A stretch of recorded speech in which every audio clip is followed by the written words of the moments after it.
नवगढ़ की ज्वाला और प्रेम की पहली चिंगारी। बुंदेलखंड की धरती, जहां वीरता मिट्टी में घुली थी, जहां तलवारें सिर्फ युद्ध नहीं, सम्मान के लिए उठती थीं। उस समय महोबा पर राज करते थे चंदेल नरेश परमाल देव। उनके दरबार के सबसे प्रचंड योद्धा थे वीर आल्हा और महाबली ऊदल। उनकी वीरता की गूंज दूर दूर तक फैली थी। लेकिन एक राज्य था जो इस तेज को सह नहीं पा रहा था। नवगढ़, अहंकार का किला। नवगढ़ का राजा था दुष्ट, अभिमानी और युद्ध का प्यासा। उसे लगता था कि अगर महोबा को हरा दिया तो उसका नाम इतिहास में अमर हो जाएगा। और एक दिन नवगढ़ से महोबा के दरबार में एक दूत आया। राजा परमाल, नवगढ़ का संदेश सुन लो। या तो कर दो अधीनता स्वीकार या तैयार रहो युद्ध के लिए। दरबार में सन्नाटा छा गया। लेकिन तभी तलवार की मूठ पर हाथ रखते हुए ऊदल उठ खड़े हुए। उनकी आंखों में बिजली चमक रही थी। महोबा झुकेगा नहीं, नवगढ़ की ईंट से ईंट बजा देंगे। दरबार गूंज उठा। जय महोबा, जय आल्हा, जय ऊदल। युद्ध की तैयारी। आल्हा ने सेना को तैयार किया। हाथियों पर कवच चढ़ाए गए। घोड़ों के खुरों से धरती कांपने लगी। ऊदल अपने घोड़े कड़क सिंह पर सवार हुए। उनके चेहरे पर एक अजीब शांति थी। लेकिन उन्हें नहीं पता था कि इस युद्ध में सिर्फ तलवारें नहीं टकराएंगी, दिल भी टकराएंगे। रानी मछला, नवगढ़ की राजकुमारी। नवगढ़ के महल में एक खिड़की से युद्ध की तैयारी देख रही थीं राजकुमारी रानी मछला। वो साधारण राजकुमारी नहीं थीं। घुड़सवारी, धनुर्विद्या और तलवारबाजी में निपुण। लेकिन उसका मन युद्ध से दुखी था। क्यों हर बार राजाओं का अहंकार प्रजा का खून मांगता है? उसी समय उसने पहली बार दूर मैदान में ऊदल को देखा। सूरज की रोशनी में चमकता कवच, माथे पर लाल तिलक, आंखों में अग्नि। उसका दिल एक पल के लिए ठहर गया। ये कौन है? दासी बोली, राजकुमारी, ये महोबा का वीर ऊदल है, जिसकी तलवार कभी खाली नहीं लौटती। मछला के दिल में एक अजीब हलचल हुई। नवगढ़ की लड़ाई शुरू। सुबह का सूरज उगा और रणभूमि सज गई। ढोल नगाड़े बज उठे, शंखनाद गूंजा। पहला हमला नवगढ़ ने किया। तीरों की बारिश, हाथियों की गर्जना, घोड़ों की टापें। लेकिन फिर ऊदल ने अपनी तलवार निकाली। ऐसा लगा जैसे बिजली धरती पर उतर आई हो। एक एक वार में दुश्मन धराशायी होने लगे। आल्हा दूसरी ओर से दुश्मन सेना को चीरते चले जा रहे थे। रणभूमि खून से लाल उठी। एक अनोखा पल। युद्ध के बीच अचानक ऊदल का सामना नवगढ़ के युवराज से हुआ। भीषण द्वंद्व शुरू हुआ। तलवारें टकराईं, चिंगारियां उड़ने लगीं। ऊदल ने अंतिम वार किया। युवराज घायल होकर गिर पड़ा। महल की छत से ये दृश्य देख रही थी मछला। उसकी आंखों में आंसू आ गए। लेकिन जब ऊदल ने गिरे हुए युवराज को मारने के बजाय उसकी जान बख्श दी, मछला का हृदय कांप उठा। ये शत्रु होकर भी इतना धर्मप्रिय? उस पल घृणा की जगह सम्मान ने जन्म लिया। विश्वासघात। नवगढ़ का राजा हारता देख बौखला गया। उसने छल का सहारा लिया। रात के अंधेरे में ऊदल पर अचानक हमला कराया गया। पीछे से वार। ऊदल घायल होकर गिर पड़े। पूरा महोबा दल घबरा गया। और उसी समय महल से एक साया निकला। वो थी रानी मछला। उसने अपने सैनिकों को रोका। घायल पर वार करना कायरता है। वो स्वयं ऊदल को गुप्त मार्ग से महल के भीतर ले आईं। पहली बातचीत। जब ऊदल को होश आया, उन्होंने खुद को शत्रु महल में पाया। सामने खड़ी थी मछला। डरो मत, तुम मेरे कैदी नहीं, मेरे अतिथि हो। ऊदल ने कहा, मैं शत्रु राज्य में हूं, मुझे मार डालो। मछला मुस्कुराई। जो धर्म के लिए लड़ता है वो शत्रु नहीं होता। दोनों की आंखें मिलीं। बाहर युद्ध जारी था, अंदर प्रेम की शुरुआत हो चुकी थी। क्लाइमैक्स की आहट। लेकिन ये प्रेम आसान नहीं था। अगर नवगढ़ का राजा जान जाता तो मछला को मृत्युदंड मिलता। अगर महोबा को पता चलता तो ऊदल पर विश्वासघात का आरोप लगता। और तभी दरवाजा जोर से खुला। नवगढ़ का राजा तलवार लेकर भीतर आया। देशद्रोही। क्या होगा आगे? क्या ऊदल बच पाएंगे? क्या मछला अपने पिता के विरुद्ध खड़ी होगी? क्या नवगढ़ की लड़ाई प्रेम में बदल पाएगी? तलवार लेकर कक्ष में आ पहुंचा। दरवाजा जोर से खुला। नवगढ़ का राजा, आंखों में अग्नि, हाथ में तलवार। मछला, ये क्या विश्वासघात है? शत्रु को महल में शरण? रानी मछला सीधी खड़ी रहीं। उनके स्वर में भय नहीं, दृढ़ता थी। पिता, ये शत्रु नहीं, एक धर्मवीर है। घायल पर वार करना अधर्म है। राजा गर्जा, राज्य पहले, धर्म बाद में। ऊदल घायल अवस्था में उठने का प्रयास करते हैं। राजन, यदि प्राण चाहिए तो ले लो, पर राजकुमारी को दोष मत देना। राजा क्रोध में तलवार उठाता है, लेकिन तभी बाहर से रणभेरी की गूंज। रणभूमि में प्रचंड प्रहार।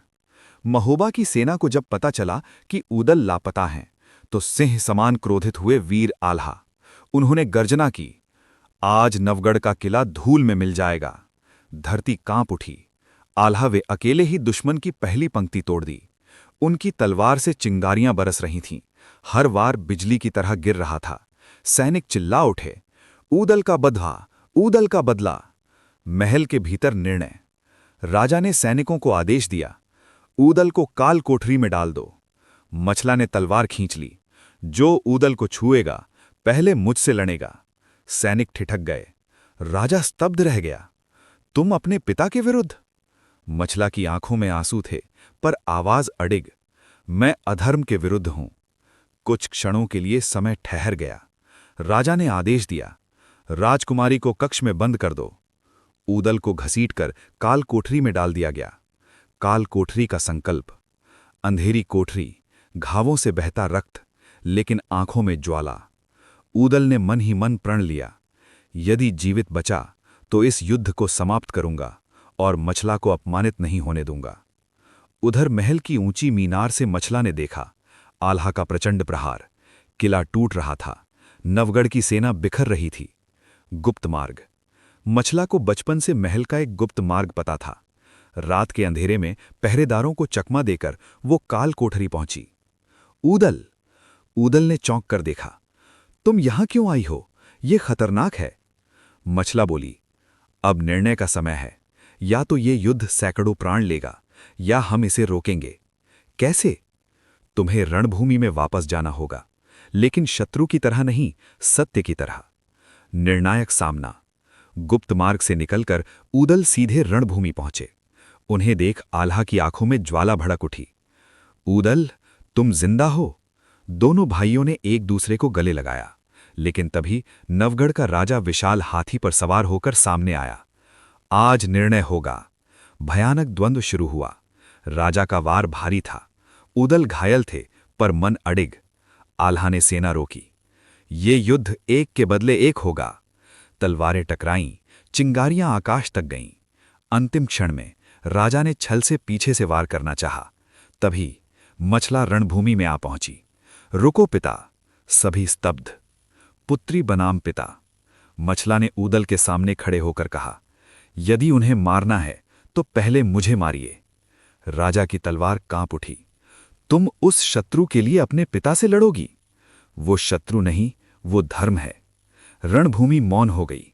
राजा ने चारों ओर देखा, अपनी टूटी सेना, अपनी घायल प्रजा और अपनी अडिग पुत्री। तलवार उसके हाथ से गिर गई। युद्ध का विराम। राजा बोला, आज से ये युद्ध समाप्त। नवगढ़ और महोबा के बीच शांति होगी।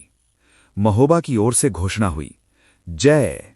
आल्हा आगे बढ़े, राजन, यदि शांति चाहते हैं तो ये संबंध रक्त से नहीं, विवाह से पक्का होगा। सभी की निगाहें मछला और ऊदल पर टिक गईं। राजा ने गहरी सांस ली, यदि मेरी पुत्री सहमत है। मछला ने सिर झुका दिया। ऊदल मौन खड़े रहे। लेकिन संकट अभी बाकी है। उसी समय महोबा का एक सेनापति चिल्लाया, ये उचित नहीं। शत्रु राज्य की राजकुमारी से विवाह, ये राजनीति है या प्रेम? दरबारियों में फुसफुसाहट शुरू हो गई। क्या महोबा इस विवाह को स्वीकार करेगा? क्या ये प्रेम दो राज्यों को जोड़ेगा या नई आग भड़काएगा? महोबा दरबार का तूफान और प्रेम की अग्नि परीक्षा। पिछले भाग में आपने देखा, नवगढ़ और महोबा के बीच युद्ध रुक गया। शांति का प्रस्ताव रखा गया और ऊदल मछला विवाह की बात उठी।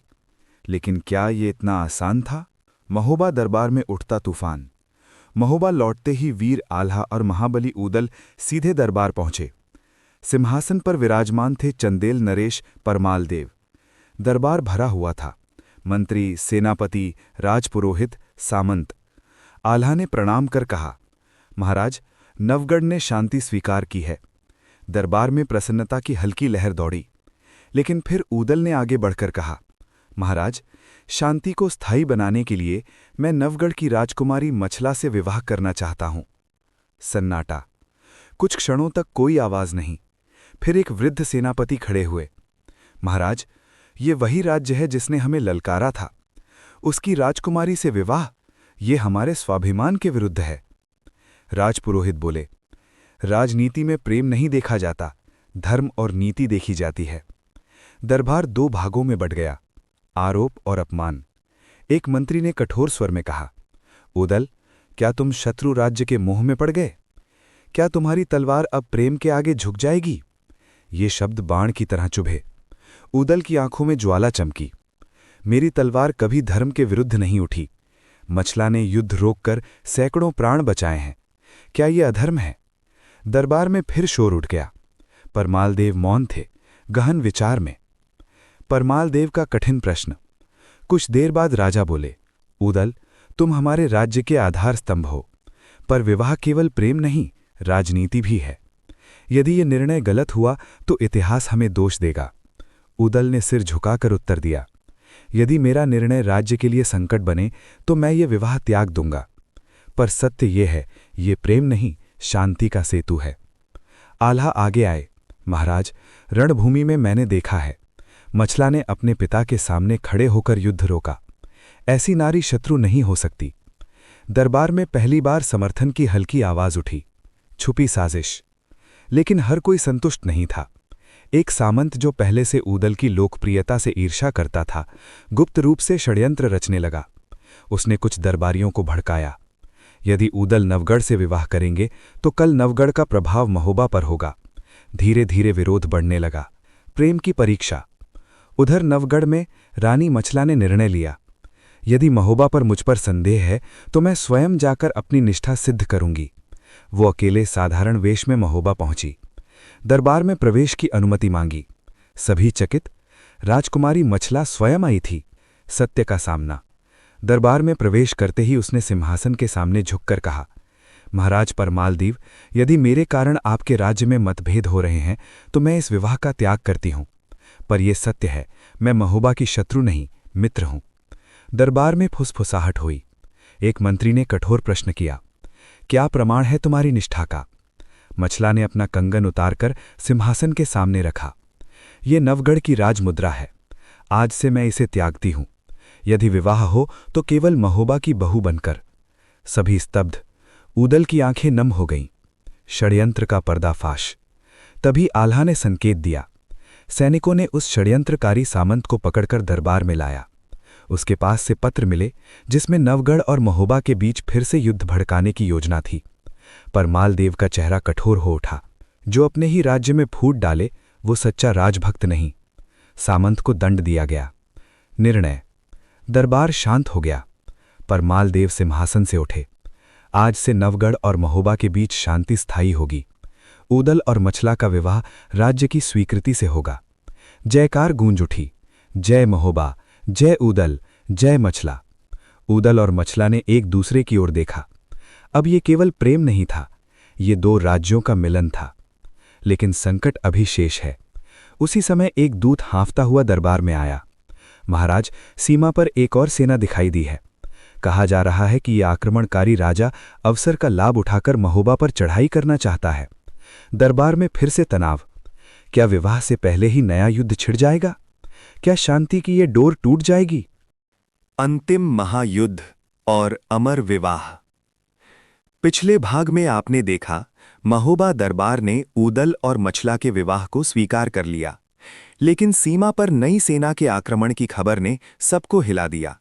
अब निर्णय की घड़ी थी। तूफान से पहले की शांति। महोबा में विवाह की तैयारियां शुरू हो चुकी थीं। महल दीपों से सजा था। नगाड़ों की ध्वनि गूंज रही थी। लेकिन उसी समय सीमा पर धूल का गुबार उठ रहा था। दूत ने आकर बताया, महाराज, ये सेना पड़ोसी शक्तिशाली राजा की है। वो समझता है कि विवाह और उत्सव के बीच महोबा कमजोर है। दरबार में तनाव छा गया। चंदेल नरेश परमालदेव ने कठोर स्वर में कहा, लगता है शांति को कुछ लोगों ने हमारी कमजोरी समझ लिया है। रण की पुकार। वीर आल्हा आगे बढ़े। महाराज, जब तक आल्हा जीवित है कोई महोबा की ओर आंख उठाकर नहीं देख सकता। महाबली ऊदल ने अपनी तलवार उठाई। ये विवाह तभी होगा जब शत्रु को उत्तर मिल जाएगा। रानी मछला ने दृढ़ स्वर में कहा, आज मैं केवल दुल्हन नहीं, योद्धा की पत्नी हूं। यदि आवश्यकता पड़ी तो रणभूमि में साथ खड़ी रहूंगी। निर्णायक महायुद्ध। सुबह का सूरज लाल था, मानो रक्त की आहट दे रहा हो। दोनों सेनाएं आमने सामने। ढोल, नगाड़े, शंखनाद। पहला आक्रमण शत्रु ने किया। तीरों की वर्षा, हाथियों की गर्जना। लेकिन महोबा की सेना अडिग थी। आल्हा बवंडर की तरह दुश्मन पंक्ति में घुस गए। उनका हर वार बिजली की तरह गिर रहा था। ऊदल सीधे शत्रु सेनापति की ओर बढ़े। भयंकर द्वंद्व। शत्रु सेनापति विशालकाय था। उसका वार भारी और निर्दयी। तलवारें टकराईं, चिंगारियां उड़ीं। ऊदल घायल हुए, लेकिन रुके नहीं। एक क्षण ऐसा आया जब शत्रु ने पीछे से वार करने की कोशिश की। तभी घोड़े पर सवार एक आकृति बिजली की तरह आई। वो थी मछला। उसने शत्रु के वार को रोक दिया। धर्म से लड़ो, उसने गर्जना की। रणभूमि स्तब्ध। ऊदल ने अंतिम वार किया। शत्रु सेनापति धराशायी।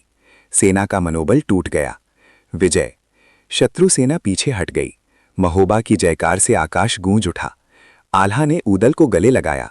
आज तुमने केवल युद्ध नहीं जीता, अपने प्रेम को भी सिद्ध किया। पर मालदेव स्वयं रणभूमि में आए। आज महोबा को तुम दोनों पर गर्व है। ऐतिहासिक विवाह। कुछ दिनों बाद महोबा दीपों से जगमगा उठा। नगाड़ों की धुन, पुष्पों की वर्षा, वेद मंत्रों की गूंज।